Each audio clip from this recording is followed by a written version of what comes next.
தமிழ்நாட்டுல எல்லாமே சேஞ்ச் ஆயிடுச்சு. உங்க நகையையும் சேஞ்ச் பண்ணுங்க. உங்க பழைய நகைக்கு கிராமுக்கு 150 ரூபாய் கூடுதலா வாங்கி புது நகை எடுத்துக்கோங்க. அதே கம்மி சேதாரம் தான் உங்க லலிதால மட்டும்தான். இந்தியாவில் பொருளாதார வளர்ச்சிக்கு ஏற்ப தரமான வேலை வாய்ப்புகள் உருவாகாததால் இளைஞர்கள் கடுமையான நெருக்கடியை சந்தித்து வருகின்றனர். இது குறித்த பெருஞ்செய்தியை பார்க்கலாம்.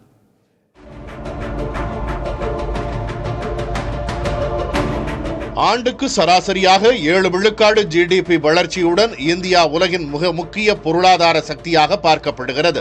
ஆனால் உள்ளுக்குள் நாடு பெரும் வேலைவாய்ப்பு நெருக்கடியை எதிர்கொள்கிறது. இந்தியாவில் 15 முதல் 29 வயது வரையிலான 36.7 கோடி இளைஞர்கள் உள்ள நிலையில் அவர்களின் கல்வி தகுதிக்கு இணையான வேலைவாய்ப்புகள் உருவாகவில்லை என ஆசிம் பிரேம்ஜி பல்கலைக்கழக அறிக்கை கூறுகிறது. ஆண்டுக்கு சராசரியாக 1 கோடி பேர் பட்டம் பெறும் சூழலில் பாதி பேருக்கு மட்டுமே வேலை கிடைக்கிறது என்றும் 25 வயதுக்குட்பட்ட பட்டதாரிகளில் 40 விழுக்காட்டினர் வேலையின்றி தவிக்கிறார்கள் என்றும் குறிப்பிடுகிறது அந்த ஆய்வறிக்கை. வேலையில்லாமல் திணறும் இளைஞர்களில் 67 விழுக்காட்டினர் பட்டதாரிகள் என்றும் அந்த அறிக்கை சுட்டிக்காட்டுகிறது. இந்தியாவின் வேலைவாய்ப்பு தேக்கத்தை இந்திய பொருளாதார கண்காணிப்பு மையம் போன்ற சுயாதீன அமைப்புகளின் தரவுகளும் எச்சரிக்கின்றன. இந்திய வேலைவாய்ப்பு சந்தை 2 உலகங்களாக பிரிந்து கிடக்கிறது. வெறும் 10 விழுக்காடு தொழிலாளர்கள் மட்டுமே அமைப்புசார் துறைகளில் பணி பாதுகாப்போடு இருக்கிறார்கள். மீதமுள்ள 90 விழுக்காட்டினர் கட்டுமான தொழில், டெலிவரி பாய் போன்ற தற்காலிக வேலைகளிலும் பிழைப்பிற்காக சுய தொழிலிலும் முடக்கப்பட்டுள்ளனர். கடந்த 6 ஆண்டுகளில் நிரந்தர வேலைகளை விட ஒப்பந்த வேலைகள் 2 மடங்கு வேகமாக அதிகரித்துள்ளன.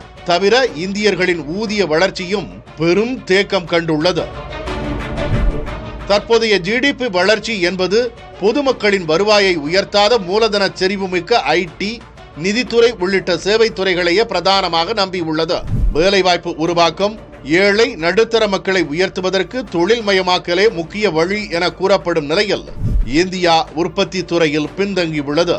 இந்தியா சேவை துறையில் கவனம் செலுத்திய நிலையில் சீனா உற்பத்தி துறையில் தீவிரமாக செயல்பட்டு பெரும் முன்னேற்றத்தை கண்டுள்ளது. 2014 மேக் இன் இந்தியா தொடங்கப்பட்டு உற்பத்தியின் பங்கை 2022 ஆண்டுக்குள் 25 விழுக்காடாக உயர்த்த இலக்கு வைக்கப்பட்டது. ஆனால் தற்போது இந்தியாவின் ஜிடிபியில் உற்பத்தி துறையின் பங்கு வெறும் 14 விழுக்காடாகவே உள்ளது.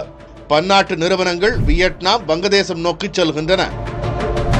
பொருளாதார குறைபாடுகளுக்கு இணையாக இந்திய கல்வி முறையும் சந்தை தேவைகளுக்கு பொருத்தமற்று இருப்பதாக விமர்சிக்கப்படுகிறது. தரமற்ற கல்லூரிகளிலிருந்து உருவாகும் பொறியியல் பட்டதாரிகள் வேலைக்கு தகுதி அற்றவர்களாக இருப்பதாக தொழில்துறையினர் கூறுகின்றனர். உலகிலேயே அதிக இளைஞர்களை கொண்டிருக்கும் இந்தியா உற்பத்தியை பெருக்கி தரமான வேலைகளை உருவாக்க தவறினால் இந்த மனிதவள சாதகம் நாட்டின் பெரும் பொருளாதார சவாலாக மாறும் என்று பொருளாதார நிபுணர்கள் எச்சரிக்கின்றனர். தமிழ்நாட்டுல எல்லாமே சேஞ்ச் ஆயிடுச்சு. உங்க நகையையும் சேஞ்ச் பண்ணுங்க. உங்க பழைய நகைக்கு கிராமுக்கு 150 ரூபாய் கூடுதலா வாங்கி புது நகை எடுத்துக்கோங்க. அதே கம்மி சேதாரம் தான் உங்க லலிதால மட்டும்தான்.